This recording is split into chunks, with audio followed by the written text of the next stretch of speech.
আজকের এই সমাজে দেখবেন মদ খেয়ে ছেলেপেলে মাতলামি করে আজকে সমাজের 12টা বাজিয়ে দিচ্ছে। এই শিক্ষা দেওয়ার কারণেই আজকে আমাদের সমাজের এই অবস্থা। হে ইমানদারগণ, তোমরা নিজেরা এবং তোমার পরিবার পরিজনকে আগুন থেকে বাঁচাও, যাতে করে তারা সতর্ক হয় জাহান্নাম থেকে, যাতে তারা সতর্ক হয় শিরক থেকে, কুফর থেকে তারা সতর্ক হয়। সুতরাং এই দ্বীনি ইলমের অভাবের কারণে আজকে আমাদের সন্তানরা প্রকৃত সন্তান না হয়ে তারা বরং অন্য কিছু হচ্ছে। উলাইকা কাল আনআম, তারা চতুষ্পদ জন্তুর মতো, বালহুম আযাল, বরং তার চেয়েও তারা পথভ্রষ্ট। আহলে হাদিস আন্দোলন বাংলাদেশ, আসুন পবিত্র কুরআন ও সহিহ হাদিসের আলোকে জীবন গড়ি।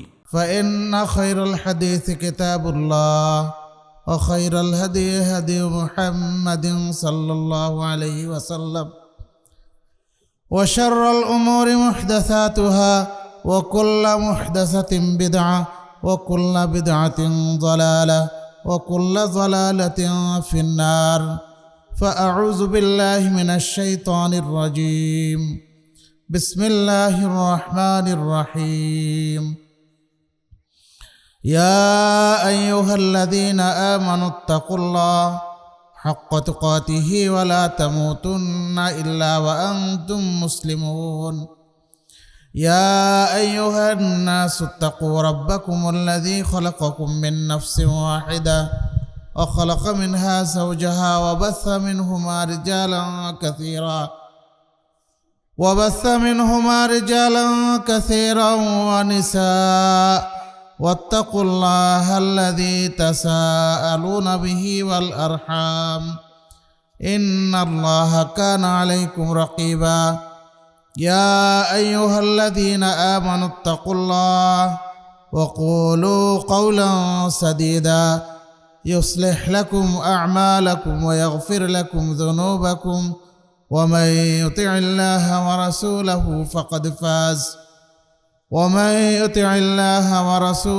فقد فاز فوزا عظيما. وقال تعالى يا أيها الذين آمنوا قوا أنفسكم وأهليكم نارا وقودها الناس والحجارة عليها ملائكة غلاظ شداد لا يعصون الله ما أمرهم. وعن أبي هريرة رضي الله عنه قال قال رسول الله صلى الله عليه وسلم كل أمتي يدخلون الجنة إلا من أبى قيل ومن يأبى يا رسول الله قال من أطاعني دخل الجنة ومن عصاني فقد أبى. متفق عليه. আহলে হাদিস আন্দোলন বাংলাদেশ গাজীপুর দক্ষিণ সাংগঠনিক জেলা কর্তৃক আয়োজিত আজকের ইসলামী সম্মেলনের মহতারাম সভাপতি, মাননীয় প্রধান অতিথি, বিশেষ অতিথিবৃন্দ, আমন্ত্রিত ওলামা ইকরাম, মঞ্চের সামনে উপবিষ্ট অত্র এলাকার দিনী ভাইরা, পর্দার আড়ালের মা ও বোনেরা, আল্লাহর শুকরিয়া জ্ঞাপন করছি যিনি এই শীতের রাত্রে আমাদেরকে এই মহতী অনুষ্ঠানে উপস্থিত হয়ে কিছু কথা বলার এবং কিছু শোনার তৌফিক দান করেছেন। সেজন্য তার দরবারে আবারও শুকরিয়া জ্ঞাপন করছি, আলহামদুলিল্লাহ। মানবতার মুক্তির দেশারী নবী মুহাম্মদ সাল্লাল্লাহু আলাইহি ওয়াসাল্লাম আমাদের জন্য ইসলামের মতো একটি শাশ্বত জীবনাদর্শ রেখে গেছেন। যে রাসূল আমাদের জন্য এই আদর্শ রেখে গেছেন, আমরা তার প্রতি সংক্ষিপ্ত দুরূদ পেশ করছি, আল্লাহুম্মা সাল্লি আলাইহি। সুধী মণ্ডলী, আমি আপনাদের সামনে সূরা তাহরিমের 6 নম্বর আয়াতের অংশ বিশেষ তেলাওয়াত করেছি। আর রাসূলুল্লাহ সাল্লাল্লাহু আলাইহি ওয়াসাল্লামের মুখনিসৃত অসংখ্য বাণী থেকে একটি হাদিস পেশ করেছি, যেটা সহিহ বুখারীর 7280।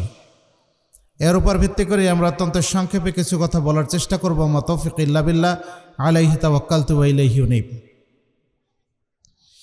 আল্লাহ রাসূল সাল্লাল্লাহু আলাইহি ওয়াসাল্লাম যে সমাজে এসেছিলেন সেই সমাজকে আমরা জাহিলি সমাজ বলি, তাই না?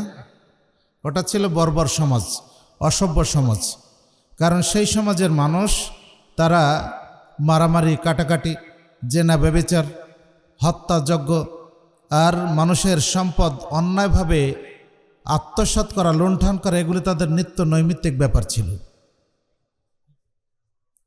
তো সেই সমাজে যদি আমরা একটু শিক্ষার অবস্থা দেখি তাহলে বোঝা যাবে যে ওই সমাজে শিক্ষিত মানুষের সংখ্যা কেমন ছিল। সে সময় লেখাপড়া জানা মানুষের সংখ্যা মক্কায় অত্যধিক কম ছিল, যে কারণে দেখবেন যে রাসূল সাল্লাল্লাহু আলাইহি ওয়াসাল্লামের কাতেবে ওহির সংখ্যা, মানে যারা ওহি লেখক ছিলেন, লিখতেন, তাদের সংখ্যা ছিল 24 জন বা 27 জন, এর বেশি নয়। লিখতে পারতো না, পড়তে পারতো না, কিন্তু প্রখর মেধার অধিকারী ছিল। বংশানুক্রমে 50-60 বংশ পর্যন্ত কার নাম কি, কে কি হয়, এসব মুখস্থ থাকত। রাসূল কখন, কোথায়, কিভাবে কি করেছেন, এগুলি সাহাবায়ে কেরাম একেবারে মুখস্থ রাখত। মানে মেধার দিক দিয়ে অত্যধিক ধীর সম্পন্ন ছিলেন তারা। কিন্তু আমাদের এই সমাজে এখন যদি বাংলাদেশের কথা বলি, তাহলে দেখব এখানে বাংলাদেশে শতকরা 73 ভাগেরও বেশি শিক্ষিত মানুষের সংখ্যা পাওয়া যায় আমাদের দেশে। কিন্তু সামাজিক অবস্থা কি রাসূল সাল্লাল্লাহু আলাইহি সাল্লাম যে সমাজে ছিলেন তার চেয়ে কি এখন কিছুটা ব্যতিক্রম, নাকি তার চেয়েও খারাপ? কোনটা? আমরা যদি একটু বলি তাহলে বুঝতে পারবেন। রাসূল সাল্লাল্লাহু আলাইহি ওয়াসাল্লামের যুগে কন্যা সন্তানদেরকে জীবন্ত প্রথিত করা হতো। কন্যা সন্তান জন্মগ্রহণ করেছে, তাই তাকে হত্যা করে ফেলছে। আর এখন কি করছে? দুনিয়াতে আসার পথই বন্ধ করে দিচ্ছে। যদি জানতে পারে সন্তানটা কন্যা সন্তান, তাহলে ওখানেই শেষ, অ্যাবর্শন করে আর দুনিয়ার মুখ দেখতে দেবে না। তৎকালীন সময় মানুষ জেনা ব্যভিচার করতো, এটা ঠিক, কিন্তু জেনা ব্যভিচার করে আবার তাকে হত্যা করে মেরে ফেলতে হবে, এই ঘটনা তখন পাওয়া যায় না, ও সময় পাওয়া যায় না। যে একদিকে ব্যভিচার করেছে, একটা অন্যায় করেছে, আর একদিকে আবার তাকে মেরেও ফেলেছে, এরকম ঘটনা আমাদের সমাজে ঘটে, সেই সমাজে ঘটেনি। সেই সমাজে একটা হত্যাযজ্ঞকে কেন্দ্র করে, হত্যাকাণ্ডকে কেন্দ্র করে বংশানুক্রমিক যুদ্ধ বিগ্রহ চলতেই থাকত। আমাদের সমাজে এই হত্যাকাণ্ড মানুষের এতটাই রাগ যে একজন মানুষকে হত্যা করার পর তার লাশটাকে 20 টুকরো পর্যন্ত করে ফেলছে না? আর কিছুদিন আগে দেখলেন যে চাঁদা দেয়নি বলে তাকে মারছে, তো মারছে, এরপরে পাথর দিয়ে একবার থেতলে শেষ করে দিল। তাহলে শিক্ষিত মানুষের আচরণ কি এটা হবে? ওটা ছিল অসভ্য সমাজ, জাহিলি সমাজ, বর্বর সমাজ। আর আমাদের সমাজটা শিক্ষিত সমাজ, আমরা আধুনিক সমাজের কথা বলি। তাহলে এই সমাজের এই অবস্থা কেন? এই সমাজের এই অবস্থা, এর অনেকগুলি কারণ আছে, হয়তো সবগুলি বলা যাবে না, আমরা সংক্ষেপে 2-1টা বলার চেষ্টা করবো ইনশাআল্লাহ। ওমা তৌফিক ইল্লা বিল্লাহ, আলাইহি তাওয়াক্কালতু ওয়া ইলাইহি উনীব। আল্লাহ বলছেন, ইয়া আইয়ুহাল্লাযীনা আমানু কু আনফুসাকুম ওয়া আহলিকুম নারা। হে ঈমানদারগণ, তোমরা নিজেরা এবং তোমার পরিবার পরিজনকে আগুন থেকে বাঁচাও। ওয়াকুদুহান নাস ওয়াল হিজারা, যার ইন্ধন হবে মানুষ এবং পাথর। আলাইহা মালাইকাতুন গিলাজুন শিদাদুন লা ইয়াসুনাল্লাহ মা আমারাহুম, তার দায়িত্বে নিযুক্ত আছে এমন ফেরেশতা যা কঠোর হৃদয়ের। তারা আল্লাহ রাব্বুল আলামিনের নির্দেশের কখনো অবাধ্যতা করে না, কখনো অবাধ্য হয় না। তাহলে সেই ফেরেশতা হচ্ছে এই জাহান্নামের দায়িত্বে নিযুক্ত আছে। আল্লাহ যা নির্দেশ করবেন তা চোখের পলকে সেটা প্রতিপালন করার জন্যই তারা নিযুক্ত হয়ে আছেন। রাসূল সাল্লাল্লাহু আলাইহি ওয়াসাল্লাম যে সমাজে এসেছিলেন, এই সমাজটাকে পরিবর্তন করলেন আল্লাহ রাসূল মাত্র 23 বছরের ব্যবধানে। মক্কার 13 বছর আর মদিনার 10 বছরে, 23 বছরে রাসূল সাল্লাল্লাহু আলাইহি ওয়াসাল্লাম সেই যুগের মানুষগুলিকে পরিবর্তন করে এমন মানুষে তৈরি করলেন যে রাতের অন্ধকারে মরুভূমির ওই নির্জন প্রান্তরে একজন একাকিনী যুবতী মহিলাও যদি মরুভূমিতে সে চলাফেরা করে, তবু তাকে সহযোগিতা করা ব্যতি রেখে কেউ তার দিকে খারাপ দৃষ্টিতে কখনো দৃষ্টি নিক্ষেপ করে না। উম্মে সালামা রাদিয়াল্লাহু আনহা হিজরতের 1 বছর আগে, আবু সালামার হিজরতের 1 বছর আগে স্বামী স্ত্রী আর ছোট্ট 1 বছরের সন্তান নিয়ে মদিনায় হিজরত করতে যাচ্ছিলেন। আবু সালামার গোত্রে এসে তাকে বললে যে তুমি যেতে পারো, কিন্তু তোমার সাথে আমাদের সন্তানদেরকে যেতে দেব না। এই বলে আবু সালামার ছেলেকে কেড়ে নিয়ে গেল, মানে সালামা যিনি তাকে নিয়ে চলে গেল তার বংশের লোকেরা। এবার উম্মে সালামার গোত্রের লোকেরা এসে বলল তোমাদের ছেলেদের সাথে যদি তোমাদের বংশের লোককে যেতে না দাও, তাহলে তোমার ছেলের সাথে আমাদের মেয়েদেরকে কেন যেতে দেব? সুতরাং যদি যেতে হয় একাই যাক। এবার আবু সালামা একাই চলে গেলেন। তার স্ত্রীকে রেখে দিল তার শ্বশুর বংশের লোকেরা, আর ছেলেটাকে রেখে দিল তার নিজের বংশের লোকেরা। একা মদিনায় চলে গেলেন। একটা বছর ধরে উম্মে সালামা রাদিয়াল্লাহু আনহু পাশের পাহাড়ে উঠে, পাহাড়ের টিলায় উঠে প্রতিদিন কান্নাকাটি করতেন। একটা বছর তিনি এইভাবে কান্নাকাটি করেছেন। এরপরে তার বংশের একজন লোকের দয়া হলো যে আমাদের বংশের একটা মেয়ে এইভাবে কান্নাকাটি করতে করতে শেষ হয়ে যাবে, এটা হতে পারে না। তিনি তখন তার গোত্রের লোকজনকে ডেকে বললেন যে আমাদেরই মেয়ে, আমাদেরই কন্যা, আমাদেরই সন্তান, সেইভাবে নিঃশেষ হয়ে যাবে, এটা হতে পারে না, ওকে ওর স্বামীর কাছে যাওয়ার অনুমতি দাও। যখন অনুমতি তারা দিয়ে দিল, এবার তার ছেলেটাকেও ফিরিয়ে দিল। ঠিক আছে, তোমরা যখন তোমাদের মেয়েদেরকে অনুমতি দিয়েছ, তখন আমরা আমাদের ছেলেকে দিয়ে দিলাম। এবার ছোট্ট ছেলেকে বুকে কোলে নিয়ে মরুভূমিতে একা একা হেঁটে যাচ্ছে। পথে অনেক দূর যাওয়ার পরে জনৈক সাহাবী তিনি দেখলেন যে একাকী মহিলা কি করে সে পায়ে হেঁটে ওই মদিনা পর্যন্ত সে যাবে, প্রায় 250 মাইল, 250 কিলোমিটার। এত দূর যাওয়া কি সম্ভব মরুভূমিতে? তখন তিনি বললেন যে মা, আমার এই উট এখানে আছে, আপনি এখানে উঠে বসুন। উটটা বসিয়ে দিল। উম্মে সালামা রাদিয়াল্লাহু আনহু উটের উপর উঠলেন আর লাগাম ধরে টেনে নিয়ে কুবা এর কাছে গিয়ে বললেন যে এই কবিলাতে আপনার স্বামী আছে, ওখানে চলে যান। এই ছিল মুসলমানদের দায়িত্ব। কিন্তু আজকে যদি একাকী কেউ পায়, তাহলে ধর্ষণের হাত থেকে এই মহিলার বাঁচার কোনো উপায় নেই। অথচ তারাও ছিলেন মুসলমান, আমরাও মুসলমান। আমাদের সমাজের অবস্থাটা কি? কেন এই পরিবর্তন? কেন এমন হলো? এর মূল কারণ হলো আমাদের মধ্যে দ্বীনি ইলমের যথেষ্ট অভাব আছে। আল্লাহ বলছেন ফালাউলা নাফারা মিন কুল্লি ফিরকাতিন মিনহুম তাইফাতুন লিয়াতাফাক্কাহু ফিদ্দীন ওয়া লিয়ুনযিরু কওমাহুম ইযা রাজাউ ইলাইহিম লাআল্লাহুম ইয়াহযারুন। মুমিনদের মধ্য থেকে একটা দল কেন বের হয় না যারা দ্বীনের সূক্ষ্ম জ্ঞান অর্জন করবে? অতঃপর তারা যখন ফিরে আসবে তখন তাদের কওমকে, তাদের সম্প্রদায়কে সতর্ক করবে। লাআল্লাহুম ইয়াহযারুন, যাতে করে তারা সতর্ক হয় জাহান্নাম থেকে, যাতে তারা সতর্ক হয় শিরক থেকে, কুফর থেকে তারা সতর্ক হয়।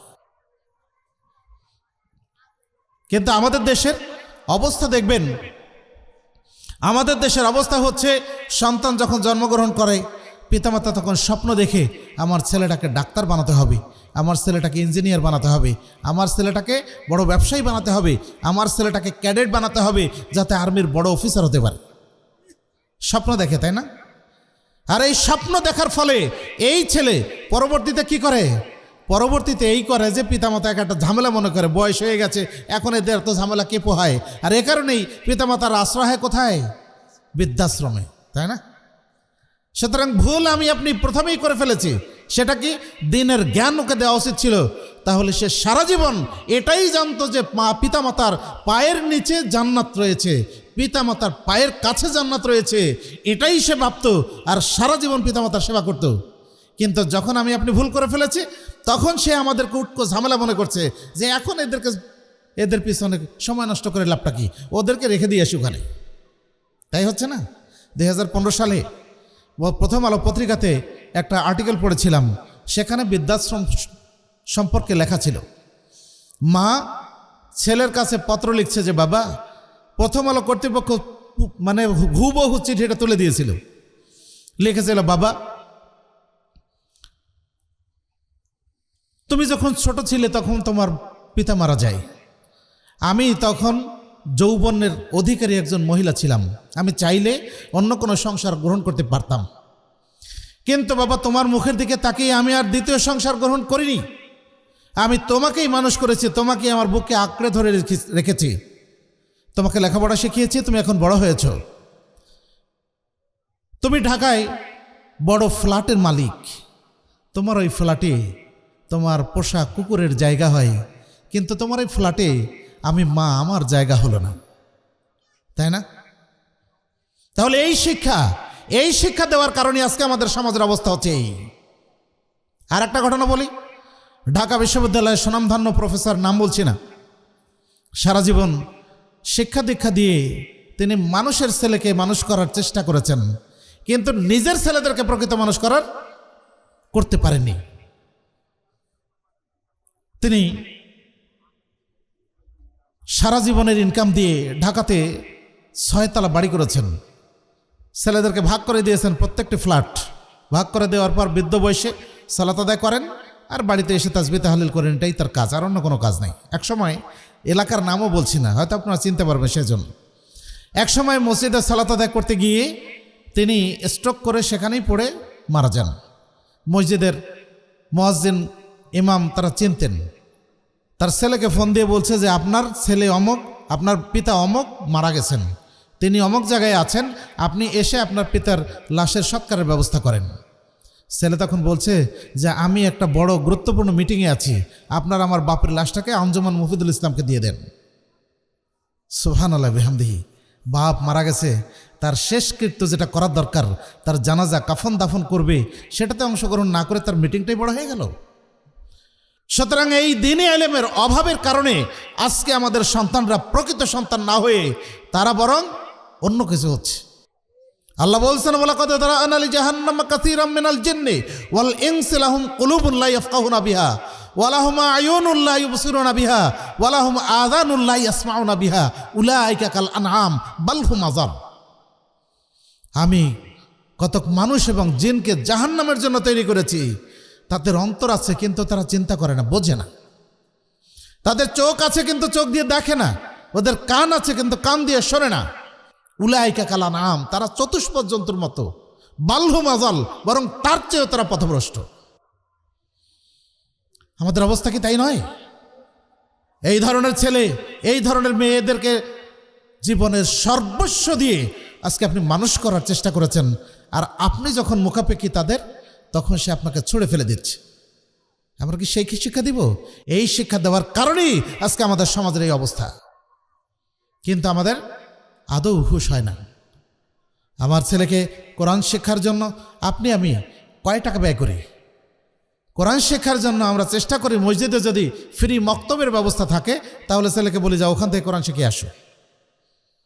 কিন্তু যখন আপনি অঙ্ক, ইংরেজি এগুলি শিখান, তখন কিন্তু আপনার বাড়িতে আপনি আপনার এই ছেলের হাউস টিউটারকে বেতন দেবেন 5,000 টাকা। তাহলে দৃষ্টিভঙ্গির পার্থক্য আছে না? অথচ কোরআনের একটা হরফ তেলাওয়াত করলে 10টা নেকি হয়। রাসূল সাল্লাল্লাহু আলাইহি ওয়াসাল্লাম বলছেন, মান ক্বারা হারফাম মিন কিতাবিল্লাহি ফালাহু হাসানাতুন ওয়াল হাসানাতু বিআশরি আমসালিহা। যে ব্যক্তি আল্লাহর কিতাবের একটা বর্ণ তেলাওয়াত করবে তার জন্য নেকি হচ্ছে 10 গুণ। সুতরাং আলিফ লাম মিম যদি কেউ তেলাওয়াত করে তার জন্য 30টা নেকি রয়েছে। কিন্তু আপনি ইংরেজি, বাংলা, অঙ্ক যত কিছু পড়েন না কেন, এই সব কিছু পড়লে, কিয়ামত পর্যন্ত পড়লে একটা নেকি আপনার হবে, এটা কেউ বলেননি। আচ্ছা, তার পিছনে আপনি দেদারসে টাকা খরচ করছেন। হওয়া উচিত ছিল আমার ছেলে যেন দ্বীনি ইলম শিক্ষা করে, আমার ছেলে যেন কোরআন শেখে, আমার ছেলে যেন হাদিস শেখে, যাতে করে আমি যখন মারা যাব তখন সে আমার জন্য আল্লাহর কাছে দোয়া করবে। আবু হুরায়রা রাদিয়াল্লাহু আনহু থেকে বর্ণিত, তিনি বলেন, রাসূলুল্লাহ সাল্লাল্লাহু আলাইহি ওয়াসাল্লাম বলেছেন, ইযা মাতাল ইনসানু ইনকাতা আনহু আমালুহু ইল্লা মিন সালাসাতিন ইল্লা মিন সাদাকাতিন জারিয়াতিন আও ইলমিন ইউনতাফা বিহি আও ওয়ালাদিন সালিহিন ইয়াদউ লাহু। মানুষ যখন মারা যায় তখন তার যাবতীয় আমল বিচ্ছিন্ন হয়ে যায়, কেবল 3টি ব্যতীত। একটা হলো সাদাকায়ে জারিয়া, প্রবাহমান দান। মসজিদ তৈরি হয়েছে, সেখানে আপনি দান করেছেন। মাদ্রাসা চালু আছে, সেখানে আপনি দান করেছেন। এই দান যতদিন থাকবে ততদিন পর্যন্ত আপনি কবর বেশি সওয়াব পেতে থাকবেন। রাস্তা তৈরি হয়েছে কিন্তু রাস্তা ভেঙে গেছে, আপনি সংস্কার করে দিলেন, যতদিন পর্যন্ত রাস্তা থাকবে ততদিন পর্যন্ত নেকি পেতে থাকবেন। মানুষের পানি খাবার সমস্যা আছে, আপনি সুপেয় পানির ব্যবস্থা করে দিলেন, যতদিন মানুষ এখান থেকে পানি পান করবে আপনি নেকি পেতেই থাকবেন। তাহলে সাদাকায়ে জারিয়া। আর ইলমিন ইউনতাফা বিহি, এমন এলেম রেখে গেছে যে এলেম মানুষকে উপকার দেয়। তাহলে যে এলেম মানুষকে উপকার দেয়, এই এলেম সাদাকায়ে জারিয়া হয়, মরে গেলেও তার নেকি পাওয়া যায়। ছেলেকে যদি কোরআন শিক্ষা দিয়ে যান, এই ছেলে যতদিন কোরআন তেলাওয়াত করবে, এই ছেলে থেকে যত মানুষ শিখবে, তার সন্তান কিয়ামত পর্যন্ত যদি এটা জারি থাকে, কিয়ামত পর্যন্তই আপনি নেকি পেতে থাকবেন ইনশাআল্লাহ। আওলাদিন সালেহিন ইয়াদউ লাহু, অথবা সৎ সন্তান রেখে গেছে যে তার পিতার জন্য দোয়া করে, ইয়াদউ লাহু, সৎ সন্তান রেখে গেছে সে তার জন্য দোয়া করছে। তাহলে মনে রাখতে হবে যে সৎ সন্তান পিতামাতার জন্য দোয়া করে, বদ সন্তান কখনো পিতামাতার জন্য দোয়া করে না। কারণ বদ সন্তান সে পিতামাতার সম্পদ যা আছে সেইগুলি পায়ের উপর ঠ্যাং তুলে দিয়ে বসে খাওয়ার চিন্তা করে, সে কখনোই চিন্তা করে না আমার পিতামাতা এত কষ্ট করে এই সম্পদ রেখে গেছেন, তার জন্য 2 টাকা দান করি। সুতরাং আমার আপনার সন্তানকে দ্বীনি ইলম শিক্ষা দেওয়ার জন্য চেষ্টা করতে হবে। রাসূলুল্লাহ সাল্লাল্লাহু আলাইহি ওয়াসাল্লাম বলছেন, তালাবুল ইলমি ফারিদাতুন আলা কুল্লি মুসলিমিন, প্রত্যেক মুসলমানের জন্য দ্বীনি ইলম অর্জন করা এটা হলো ফরজ। সুনান ইবনে মাজাহ 224 নম্বর হাদিস। 2 নম্বর বিষয়, আল্লাহ বলছেন, ইন্নামাল খামরু ওয়াল মাইসিরু ওয়াল আনসাবু ওয়াল আজলামু রিজসুম মিন আমালিশ শাইতান ফাজতানিবুহু। নিশ্চয় মদ, জুয়া, ভাগ্য নির্ধারণী তীর এবং পূজার বেদী, এই সবগুলি হচ্ছে অপবিত্র শয়তানি কর্মকাণ্ড। ফাজতানিবুহু, এগুলিকে ছেড়ে দাও। সূরা মায়েদা 90 নম্বর আয়াত। আজকের সমাজে মাদক আপনার আমার প্রত্যেকটি ঘরের কোনায় কোনায় রন্ধ্রে রন্ধ্রে পৌঁছে গেছে। রাসূলুল্লাহ সাল্লাল্লাহু আলাইহি ওয়াসাল্লাম বলছেন, আমার উম্মতের মধ্যে এমন এক সময় আসবে মানুষ তখন মদ পান করবে কিন্তু নাম দেবে অন্য নামে। এখন আপনি শার্ক খাচ্ছেন, তাই না? স্পিড খাচ্ছেন, রয়্যাল ড্রিঙ্ক খাচ্ছেন, এ ধরনের আরও অনেক কোমল পানীয় খাচ্ছেন, নাম দিচ্ছে কোমল পানীয় কিন্তু এর মধ্যে অ্যালকোহল আছে এবং সহনীয় মাত্রার চেয়ে অনেক বেশি আছে, যে কারণে বলা হয় যে এটা খেলে শক্তি হয়। দেখেন না, প্রচার দেয়, টিভিতে প্রচার করে, এটা খেলে এনার্জি বাড়ে, এনার্জি ড্রিঙ্ক নাম দিয়েছে, মানে অ্যালকোহল মিশিয়ে মদ দিয়ে নাম দিয়েছে এনার্জি ড্রিঙ্ক। আর আমার আপনার ছেলেপেলে তাই খাচ্ছে। আর এগুলি খেয়ে যত উল্টাপাল্টা কাজ এখন সমাজে করছে। ভারতে আমাদের চারিদিক দিয়ে ভারত আমাদের বেষ্টন করে আছে। আর এই ভারত থেকে দেদার চেয়ে ফেন্সিডিল আমাদের দেশে আমদানি হয়। আমাদের ছেলেরা এই ফেন্সিডিল খেয়ে যত উল্টাপাল্টা কাজ এগুলি করছে। আর একদিকে আছে মায়ানমার থেকে কি আসে? ইয়াবা। এই ইয়াবাগুলি এসে আমাদের সমাজটাকে নষ্ট করে দিচ্ছে। তাহলে এই ছিদ্রপথ আপনাকে আমাকে বন্ধ করতে হবে। আপনি ছিদ্রপথ বন্ধ না করে যতই আপনি উপর দিয়ে মালিশ করেন কোনো কাজ হবে না। আপনার শরীরে ধরেন কোথাও ঘা হয়েছে, এখন ডাক্তার গেলে কি করবে? এটাকে শক্ত করে এই যেখানে উপরে যে ময়লা আছে এটা তুলে ফেলবে আগে, তাই না? কষ্ট হবে অনেকটা। এটা তুলে ফেলে তারপরে ড্রেসিং করবে। যদি ওইটা সহ ড্রেসিং করে তাহলে এই সময়তে এক সময় এখানে ভিতরে পচে গলে একবার শেষ হয়ে যাবে। আজকের আমাদের সমাজ অবস্থা হচ্ছে তাই। ভিতরে যত ময়লা আবর্জনা যত কিছুর ভিতরে রয়েছে এগুলি পরিষ্কার করার জন্য আপনাকে আমাকে চেষ্টা করতে হবে। সমাজে যারা মাদক সেবন করে নিশ্চয়ই তারা এই সমাজের সদস্য, তারা তো বাইরে থেকে আসে না, তাই না? এই সমাজের সদস্য হয় আপনার আমার ভাই ভাতিজা আত্মীয় স্বজন কেউ হবে, আমার আপনার সন্তানও হতে পারে। তাহলে তাকে আমার পকেটের টাকা নিয়ে সে টাকাটা কোথায় ব্যয় করে ওটা আপনার আমার খেয়াল করা দরকার। সে মাদক সেবন করছে ওইটা আপনাকে আমাকে খেয়াল করা দরকার, যাতে করে সেটা ওই কাজটা না করতে পারে। কারণ আবু দারদা রাদিয়াল্লাহু আনহু থেকে বর্ণিত তিনি বলেন, রাসূলুল্লাহ সাল্লাল্লাহু আলাইহি ওয়াসাল্লাম বলছেন, আল খামরু উম্মুল খাবাইস, মদ হচ্ছে সব অনিষ্টের মূল। মান শারিবাহা ওয়াকা আলা উম্মিহি ওয়া আম্মাতিহি ওয়া খালাতিহি, যে ব্যক্তি এই মদ পান করে সে এই মাদকের নেশায় উন্মত্ত হয়ে কখনো তার মা, কখনো তার খালা, কখনো তার ফুফুর উপরে গিয়ে আপতিত হয়।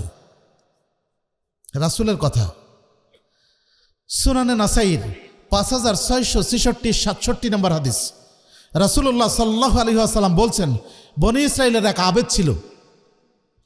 সেই সমাজের এক কুলটা মহিলা চাইল যে আবেদকে বিভ্রান্ত করতে হবে, আবেদের সাথে সে খারাপ কাজ করতে চাইল। আবেদকে প্রস্তাব দিল, কিন্তু আবেদ এক কথায় অস্বীকার করে ফেললো যে না, এটা আমার পক্ষে সম্ভব নয়। আবেদ বোঝেন তো ইবাদত গুজার মানুষ, যে সারাক্ষণ ইবাদতের মধ্যে থাকে। এবার সে একটা কৌশল করলো, তার দাসীকে পাঠিয়ে দিল, বলল যে তুমি যে বলো যে একটা মামলার ক্ষেত্রে তার সাক্ষী প্রয়োজন, সে যেন আমার কাছে আসে। এবার উনি আসলেন। সে যখন তার বাড়িতে ঢুকছে পিছন দিক দিয়ে দাসী প্রত্যেকটি দরজা বন্ধ করে দিচ্ছে। সর্বশেষে যখন ওখানে গিয়ে উপস্থিত হয়েছে তখন দেখছে যে এক সুন্দরী মহিলা, সে তার কাছে একদিকে মদ আছে, একদিকে ছোট্ট একটা ছেলে আছে, আর একদিকে সে সেজেগুজে বসে আছে। বলছে, আপনাকে আমি ডেকেছি এই জন্য যে আপনি আমার সাথে ব্যভিচার করবেন। সে বলছে না, এটা সম্ভব নয়। তখন বলছে তাহলে আপনি এই ছেলেটাকে হত্যা করবেন। সেটা বলছে না, এটাও সম্ভব নয়, কারণ মানুষ হত্যা মহাপাপ, আমি এটা করতে পারবো না। তখন বলছে তাহলে আপনাকে মদ পান করতে হবে। লোকটা মনে করলো তাহলে মদ পান করাটা বোধহয় সহজ হবে, এটা ছোট পাপ, আমি পরে তওবা করে নেব। তো বলছে ঠিক আছে, তুমি আমাকে 1 পেয়ালা মদ দাও। সে 1 পেয়ালা মদ দিল। এই 1 পেয়ালা খাওয়ার পর সে খেতেই থাকলো। খেতে খেতে সে মাতাল হয়ে গেল। মাতাল হয়ে যাওয়ার পরে এই ছেলেটাকেও হত্যা করলো এবং ওই মহিলার সাথে সে ব্যভিচারও করলো। তা রাসূল সাল্লাল্লাহু আলাইহি সাল্লাম যেটা বলেছেন, আল খামরু উম্মুল খাবায়েস, মদ হচ্ছে অশ্লীলতার মূল। প্রমাণ মিলে গেল না? আজকের এই সমাজে দেখবেন মদ খেয়ে ছেলেপেলে মাতলামি করে আজকে সমাজের 12টা বাজিয়ে দিচ্ছে। সুতরাং আপনার আমার উচিত এই মতের ছিদ্র পথ এগুলি বন্ধ করা দরকার। আমাদের সমাজের মানুষগুলি জানেন কে এই মাদকের ব্যবসা করে, কে মাদক আমদানি করে, কোত্থেকে আমদানি করে। এগুলি কিন্তু এই এলাকার পুলিশ যারা আছে, এই এলাকার দায়িত্বশীল যারা আছে, এই এলাকার মুরব্বী মাতব্বর যারা আছে, তারা কিন্তু জানে। তাহলে এগুলো বন্ধ করার চেষ্টা করা উচিত নয়? এগুলো বন্ধ করে দেন, দেখবেন সমাজ ভালো চলবে, সমাজ ইনশাল্লাহ সুন্দর চলবে। যখনই এগুলি চালু থাকবে, আপনি উপর দিয়ে যতই চেষ্টা করেন, সমাজ কখনো ভালো হবে না। সুতরাং সমাজের অবক্ষয় বন্ধ করতে হলে মাদককে অবশ্যই আমাদের বন্ধ করতে হবে, ছিদ্রপথ বন্ধ করে দিতে হবে। আল্লাহ আমাদেরকে তৌফিক দান করুন, আল্লাহুম্মা আমিন। 3 নম্বর বিষয় হলো, আল্লাহ বলছেন ওয়ালা তারকানু ইলাল্লাযিনা, তোমরা ওই সমস্ত মানুষের, ওয়ালা তারকানু ইলাল্লাযিনা যালামু ফাতামাসসাকুমুন নার, তোমরা ওই সমস্ত জালেমদের অনুসরণ করো না, তাহলে জাহান্নামের আগুন তোমাদেরকে স্পর্শ করবে। কাদের? ইহুদি খ্রিস্টান, এদেরই তো, তাই না? রাসূলুল্লাহ সাল্লাল্লাহু আলাইহি ওয়াসাল্লাম বলছেন লাতাতবাউন্না মান কানা ক্বাবলাকুম শিবরান বিশিবরান যিরান বিযরাইন, তোমাদের পূর্বে যারা ছিল তোমরা তাদের অনুসরণ করবে হাতে হাতে এবং বিঘতে বিঘতে। হাত্তা লাউ দাখালু হুজরা যাব্বিন, এমনকি তাদের কেউ যদি কোনো জবের মানে গুইসাবের মতো একটা প্রাণী যদি তার গর্তে প্রবেশ করে, লাতাবিউতুমুহু, তাহলে তোমরাও তার অনুসরণ করবে। সাহাবায়ে কেরাম বললেন, আল্লাহ রাসূল, তারা কে ইহুদি নাসারা? তিনি বললেন, মানহুম, যদি ইহুদি নাসারা হয় তাহলে তারা ছাড়া আর কারা? আজকে দেখেন আমাদের দেশের যেসব ছেলেপেলে আছে, আজকে ওদের প্যান্ট পরার সিস্টেম দেখেন, ওদের শার্ট পরার, ওদের টি শার্ট পরার সিস্টেমটা দেখেন, ওদের চুলের কাটি দেখেন, ওদের দাড়ির ফ্রেঞ্চ কাট দেখেন। দেখেন না তারা কার অনুসরণ করছে? আপনি দেখেন আমাদের মেয়েরা আজকে কিভাবে চলে। আপনার আমার পকেটের টাকা নিয়ে ওই মেয়েটা জিন্সের প্যান্ট পরছে আর টি শার্ট গায়ে দিয়ে বোরকা ওড়না বিহীন রাস্তায় চলছে। তাহলে ওটা কি অন্য সমাজের মানুষ? কি করে? ও কিন্তু ইহুদি নাসারাদের অনুসরণ করছে, তাই না? তাহলে আজকে ইহুদি নাসারাদের এই বিজাতীয় সংস্কৃতির অনুসরণ করার মাধ্যমে আজকে আমাদের সমাজটা গোল্লায় যাচ্ছে। বলতে গেলে আমাদের সমাজটা নষ্ট হচ্ছে। শিক্ষা দীক্ষার ক্ষেত্রে বলেন, চাল চলনের ক্ষেত্রে বলেন, আচার ব্যবহারের ক্ষেত্রে বলেন, আপনি যে ক্ষেত্রেই বলেন না কেন, প্রত্যেকটি ক্ষেত্রে আজকে বিজাতীয় অনুসরণ করার মাধ্যমে আজকে আমাদের সমাজটা নষ্ট হয়ে যাচ্ছে। ভালো কিছু গ্রহণ করে, ভালো কিছু গ্রহণ করে না। ভালো কিছু তারা কিন্তু গ্রহণ করে না। তাদের ভালো দিক কোনটা? অনেক কিছু আবিষ্কার করছে। তাহলে আমাদের ছেলে তাদের অনুসরণে কিছু তো আবিষ্কার করতে পারেনি এই পর্যন্ত। ভালোটা গ্রহণ করে না, যেটা খারাপ সেটাই গ্রহণ করছে, আর এটা গ্রহণ করার মাধ্যমেই তারা নষ্ট হয়ে যাচ্ছে। আল্লাহ রাব্বুল আলামিন বলছেন, ইয়াউমা ইয়া'আজ্জু যালিমুনা আলা ইয়াদাইহি ইয়াকুলু ইয়া লাইতানি ইত্তাখাযতু মা'আর রাসূলি সাবিলা। কিয়ামতের দিন প্রত্যেক জালেম তার নিজের আঙ্গুল কামড়াবে আর বলতে থাকবে, আই রব্বি, হায় আফসোস, আমি যদি রাসূলের পদাঙ্ক অনুসরণ করতাম তাহলে কতই না ভালো হতো। ইয়া ওয়াইলাতা লাইতানি লাম ইত্তাখাযতু ফুলানান খালিলা, আমি যদি অমুককে বন্ধু হিসাবে গ্রহণ না করতাম। লাকাদ আযাল্লানি আনিজ যিকরি বাদা ইজ জাআনি, সে আমাকে আল্লাহর জিকির থেকে, আল্লাহর বিধান থেকে আমাকে দূরে রেখেছে আমার নিকটে আসার পরেও। তাহলে প্রত্যেকেই কিন্তু সেদিন বলবে, নিজেদের আঙ্গুল কামড়িয়ে বলবে যে আমি যদি রাসূলের পদাঙ্ক অনুসরণ করতাম তাহলে কতই না ভালো হতো। মানুষ কিন্তু এখন রাসূলের পথ ছেড়ে মানুষ এখন ইহুদি নাসারাদের পথ গ্রহণ করেছে। মানুষ ইহুদি নাসারাদের অনুসরণ করছে। আর এক্ষেত্রে একটা জিনিস আপনারা খেয়াল করবেন, বাংলাদেশে যত বেশি আধুনিক যানবাহন তত বেশি অশ্লীলতা সেখানে পাওয়া যায়। আমরা সাধারণ ক্লাসে চলি। আপনি ট্রেনে যদি শোভন শ্রেণীতে চলেন তাহলে দেখবেন যে মোটামুটি পরিবেশটা ভালো। আপনি যদি এসিতে যান তাহলে দেখবেন যে ওখানে পর্দাপোশীদের একেবারে বালাই নেই। আপনি যদি এর চেয়েও হাই ক্লাসে যান, এসি বাতে যান, তাহলে সেখানে আপনি যদি মমিন হন থাকা কষ্ট হবে। মানে আপনার হয় নিচের দিকে মাথা রাখতে হবে, আর না হলে এদিক ওদিক কোনো দিক তাকার কোনো সুযোগ থাকবে না। যদি এর চেয়ে বেশি যান, আপনি যদি এরোপ্লেনে চড়েন তাহলে সেখানে দেখবেন, বিশেষ করে আজকে সিলেট আর মৌলভীবাজার আর চট্টগ্রামের এই দিকে যদি কখনো বিমানে যান তাহলে দেখবেন যে অবস্থাটা কি হয়। আমি ঢাকা থেকে একবার বছর দুয়েক আগে সৈয়দপুর যাচ্ছি। আমার সামনে দুটো মেয়ে, স্বাভাবিক পোশাক, মাথায় কিছু নাই, ওড়না টোনা কিছু নাই। এক মেয়ে গল্প করছে যে আমি রাতে তাহাজ্জুদ সালাত আদায় করি, আমি 5 ওয়াক্ত নিয়মিত সালাত আদায় করি, কিন্তু কিচ্ছু নাই, উপরে ওড়না নাই, একটা প্যান্ট পরা আর একটা টি শার্ট পরা। সৈয়দপুর এয়ারপোর্টে যখন নামলো তখন এই যাত্রীদের লাউঞ্জে ওখানে এসে ব্যাগ থেকে বের করে একটা বোরকার মতো একটা জিনিস টেনে বের করে ওইটা পড়ে তারপরে বের হলো। মানে এই হলো তার তাকওয়ার পরিচয়। তাহাজ্জুদ সালাত আদায় করে আর পর্দা বসে মানার কোনো খবর নাই। এগুলি আমাদেরকে বিজাতীয় সংস্কৃতির কারণেই আজকে আমাদের এই অধপতনে যাচ্ছে আমাদের জাতি, আমাদের দেশের লোকের আজকে আমাদের সমাজটা নষ্ট হয়ে যাচ্ছে। সুতরাং এগুলি থেকে পরিত্রাণের জন্য আমাদের উচিত হবে আমরা যেন কোরআন এবং সহিহ হাদিসের অনুসরণ করি। আল্লাহ আমাদেরকে তৌফিক দান করুন, আল্লাহুম্মা আমিন। চতুর্থ যে বিষয়টা সেটা হলো এই, আজকে আমাদের দেশের মানুষ, আজকে আমরা মুসলিম হয়েও আমরা কিন্তু প্রত্যেকেই দেখবেন যে দুনিয়ার প্রতি মানুষ বেশি আকৃষ্ট। কেউ মরতে চায় না। মরতে চায়? কেউ মরতে চায় না। আল্লাহ বলছেন ওয়ালা তাজিদান্নাহুম আহরাসান নাসি আলা হায়াতিন ওয়া মিনাল্লাযিনা আশরাকু। তুমি মানুষের মধ্যে অবশ্যই এমন কিছু মানুষ পাবে যারা জীবনের প্রতি অত্যধিক আসক্ত, এমনকি তারা মুশরিকের চেয়েও বেশি আসক্ত। ইয়াওয়াদ্দু আহাদুহুম লাউ ইউআম্মারু আলফা সানা। তাদের কেউ কেউ আশা করে যদি তাদেরকে হাজার বছর জীবন দেওয়া হতো। ওয়ামা হুয়া বিমুজাহজিহি মিনাল আযাব আই ইউআম্মার। যদি তাদেরকে দীর্ঘ জীবন দেওয়া হয় তবুও তারা আল্লাহর আযাব থেকে তারা পরিত্রাণ পাবে না, দূরে সরে যেতে পারবে না। আল্লাহু বাসীরুম বিমা ইয়ামালুন। আল্লাহ রাব্বুল আলামিন তারা যা করেন সেগুলি সুস্পষ্ট রূপে সম্যকভাবে তিনি দেখেন। সূরা বাকারা 96 নম্বর আয়াত। তাহলে বলুন তো, মানুষ দুনিয়ার প্রতি আকৃষ্ট নয় এখন? আজকের এই ঢাকার জীবনে, মানে বৃহত্তর ঢাকা বলছি, এই ঢাকার জীবনে দেখবেন যে মানুষ কতটা ব্যস্ত।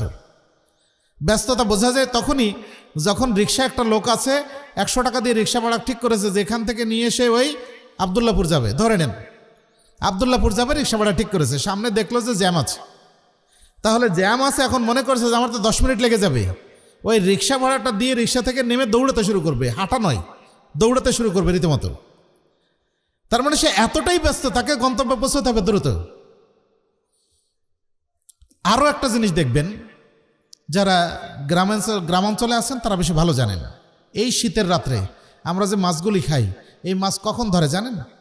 পুকুর থেকে ফজরের আগে 3টা, 3:30, 4টার সময় এই জাল নিয়ে পুকুরে নামে। তা আমরা তো শীতেই বাঁচতে পারি না, কাপড় ছাড়া শীতে থাকা যায়?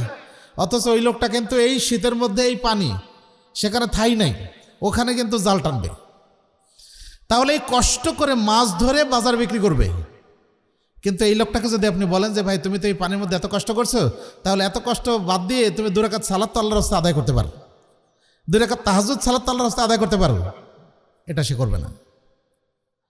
দেখেন একজন লোক গার্মেন্টসের চাকরি করে, সে সকাল 8টা থেকে শুরু করে রাত 12টা 1টা পর্যন্ত কাজ করছে। এত সময় সে দুনিয়ার জন্য ব্যয় করছে।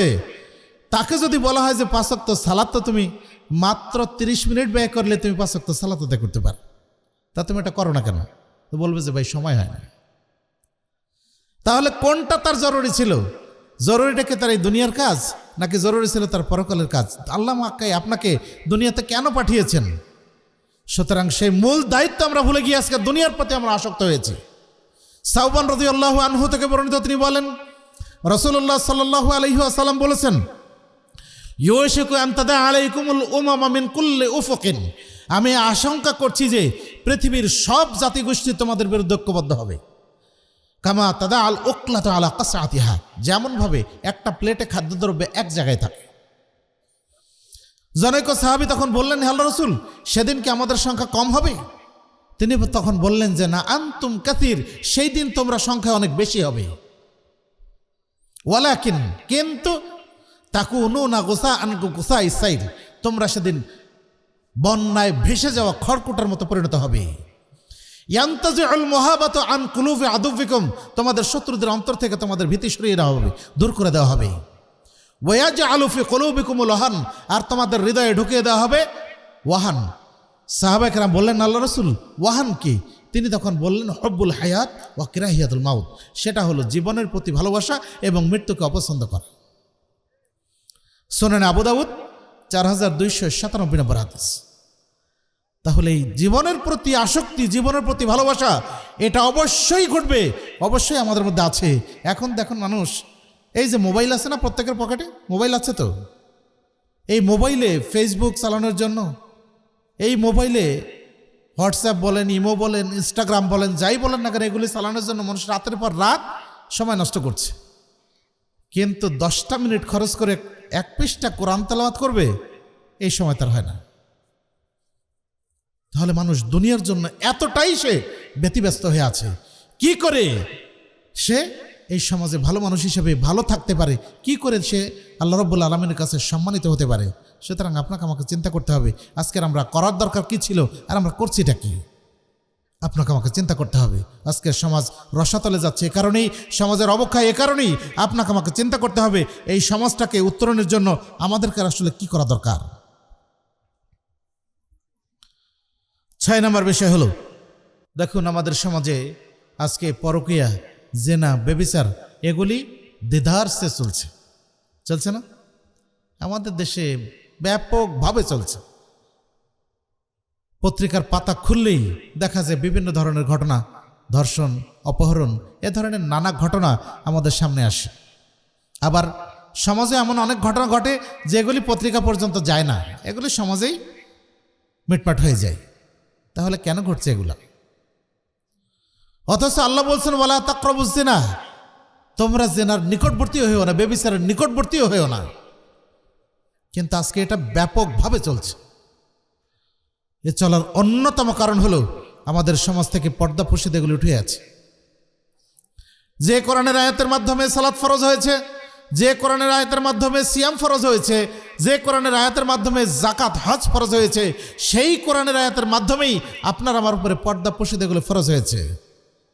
কিন্তু দেখবেন মানুষ সালাত আদায় করে ঠিকই, বাড়িতে পর্দা নাই।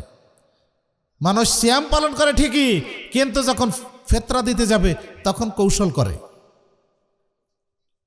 সুতরাং আমরা কোরআনের এক অংশ মানছি আর এক অংশ ছেড়ে দিচ্ছি, ফলে আমাদের জন্য এই অবস্থা তৈরি হয়েছে।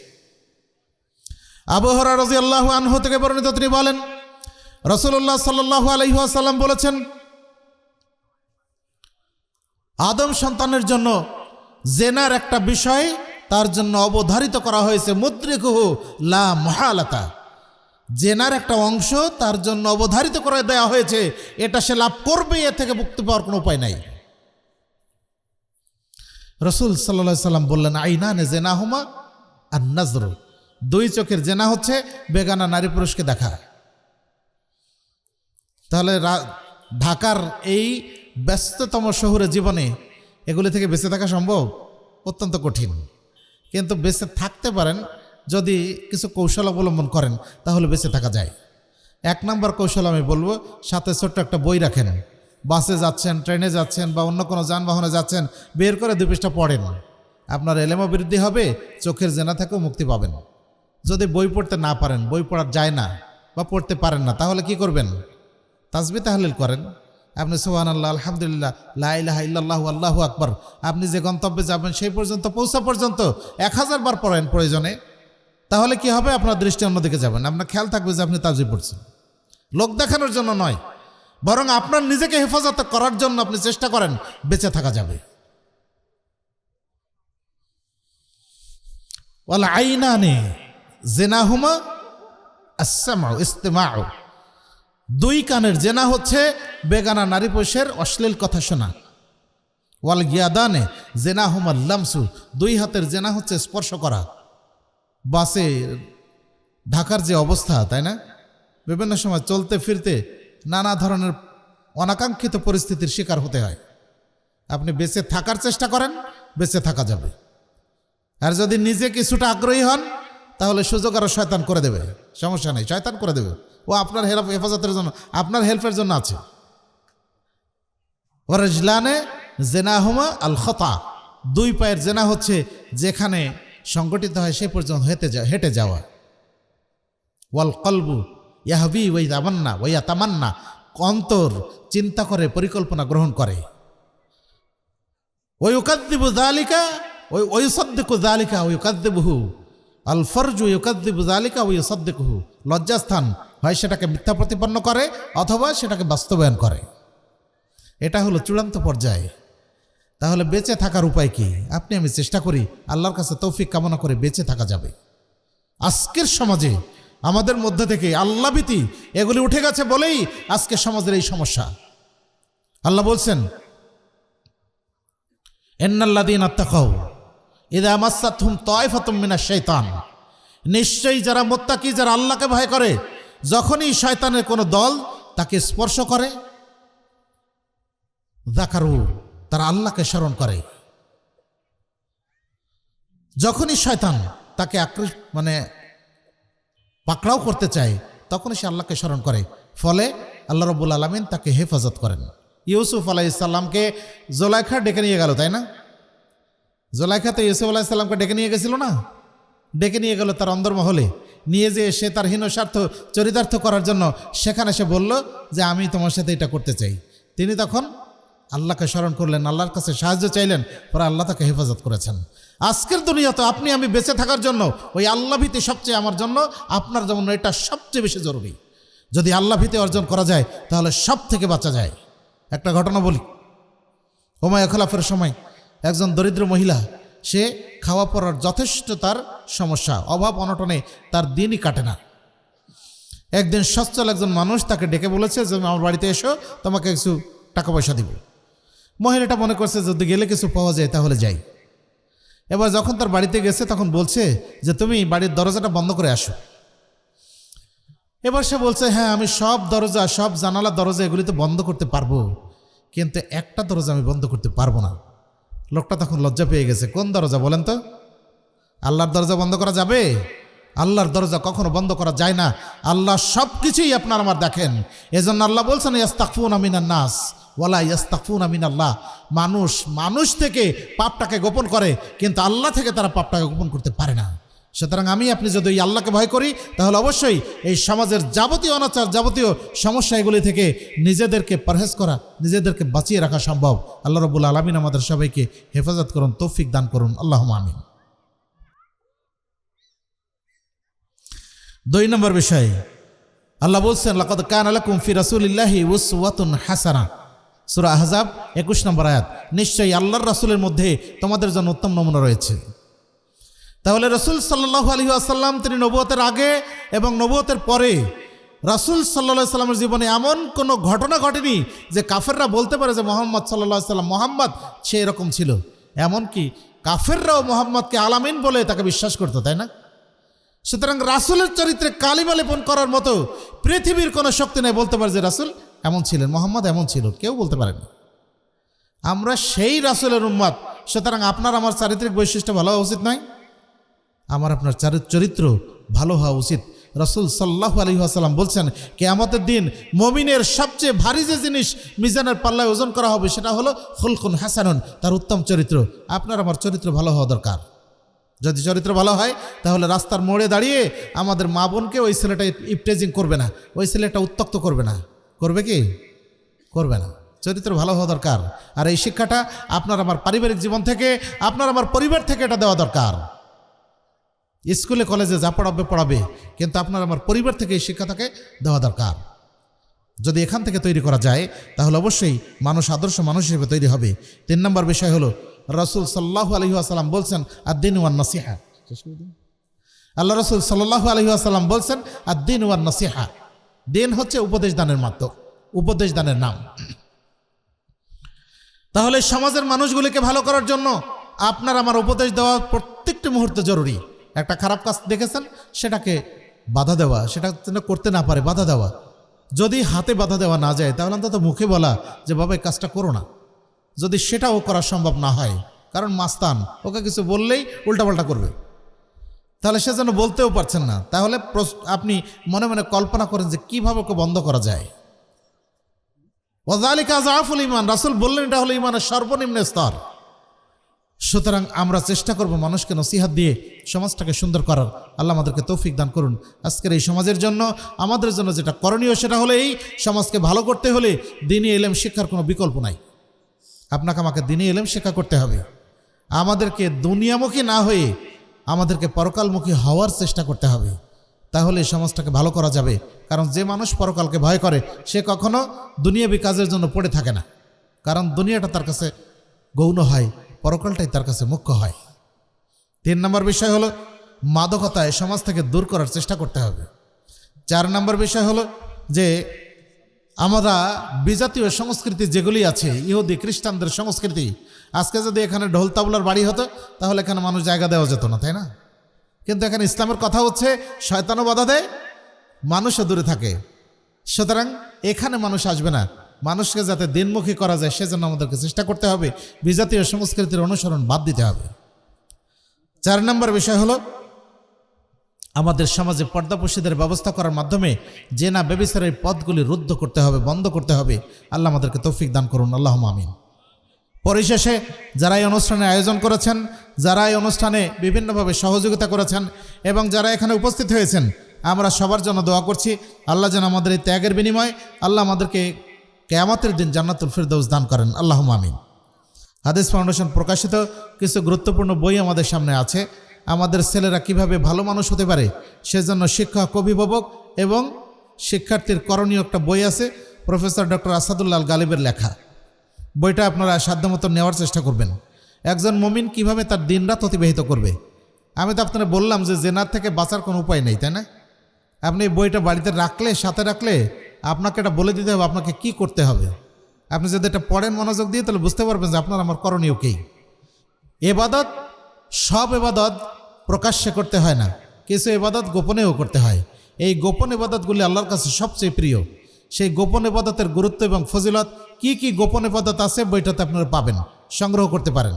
আজকে আমাদের বাড়িগুলি, আমাদের প্রত্যেকের বাড়িগুলি যদি আমরা বলি আপনারা কিছু মনে করবেন না, প্রত্যেকের বাড়ি বলা যায় এখন একটা জাহান্নামের টুকরা হয়ে আছে। অথচ বাড়িটাকে জান্নাতের টুকরা বানানো আমাদের দরকার, তাই না? এটা চেষ্টা করা দরকার। সেই চেষ্টা আপনি কিভাবে করবেন? আপনি মুমিনের বাসগৃহ কেমন হবে বইটা নিতে পারেন। আমাদের ছোট ছোট ছেলেরা গান গায়, ইসলামী গান গায়, কিন্তু সব শিরক বিদআতে ভরা। ইসলামী গান গায় কিন্তু তার মধ্যে শিরক আছে। আপনি জাগরণী বই নিয়ে এদেরকে গান শেখান, ওরা গান শিখবে কিন্তু সেখানে কোনো শিরক থাকবে না, সেখানে কোনো নেফাক থাকবে না, ওখানে কোনো কুফর থাকবে না, ওখানে কোনো বিদাতি কথা থাকবে না ইনশাল্লাহ।